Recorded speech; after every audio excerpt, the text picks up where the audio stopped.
It didn't go badly, but it didn't go well either. He was very upfront with the therapist. He didn't try to mince words or refuse to answer questions. He told the man, they got to bond the entire pregnancy. That baby is made of their body. I can't compare to that. My work started at birth, and I wasn't there, so I don't feel like I ever got hired, if that makes sense. Yeah, he compared it to not having an employment contract. I get the metaphor, but I'm not sure how it translates to him not being able to bond. The husband insists that it has nothing to do with anything. He didn't care about what I am but how I did. The therapist was very focused on trying to help me understand, and I appreciate that. No complaints about him. I'm still completely in the dark, though, and my husband has started discussing choosing a lawyer. He says he wants a clean break before his daughter gets too attached. Likely final update, we have filed. I have taken daughter and moved back in with my parents, who aren't very happy about the divorce but are thrilled to have the chance to nanny daughter. Life was in stasis for about a week after my last post until father-in-law asked us to come for dinner. He informed me that his soon-to-be ex-husband, Ryan, had asked for help paying a lawyer. He had agreed with the requirement that we all sit down and have one last talk about the situation. He said he thinks that getting this over with would be best for daughter and me,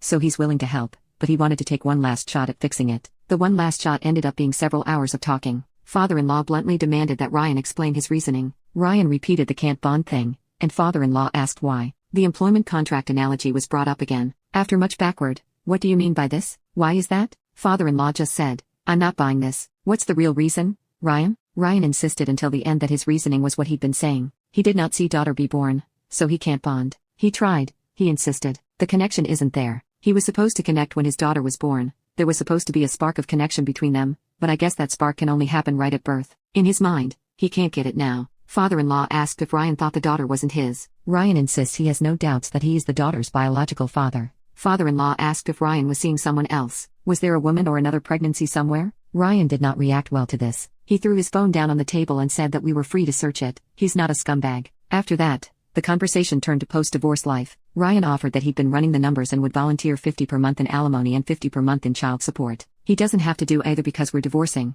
and he wants to cut all ties with the kid, but he wants to be fair. $50 in alimony? Whatever. I have a job and a roof over our heads. I don't need it. $50 in child support? That is a lot less whatever, but I'm refusing to stress about it. The court will handle child support amounts. I'm making myself not angry and letting them deal with it. After that comment, I tuned out most of father-in-law's attempts to talk sense into his son. I think that was when the coffin finally nailed itself shut. I started packing when we got home and went to my parents' house the next day. I'm no longer talking to Ryan. His lawyer talks to mine. We haven't spoken in almost 3 weeks. I don't think I need to tell you that he hasn't shown any concern for his daughter, but here I am anyway. The day after I got there, my sister kidnapped me to her place. We got very drunk, talked about everything, and I screamed a lot. I got most of it out of my system. After that, we had more drinks and watched terrible horror movies. I woke up the next day with a headache from hell but otherwise felt better than I had in a long time. My job can't transfer me. It's just my luck, but I've been promised a glowing reference, and I'm cashing out what little paid leave I have left to add to my savings. Father-in-law asked after the failed conversation if I would be cutting him off. I assured him that he might not see us as much because of how far away my parents live and not knowing where I'll end up, but he's not getting rid of me or daughter that easily. He was very happy to hear that. So that's where I am.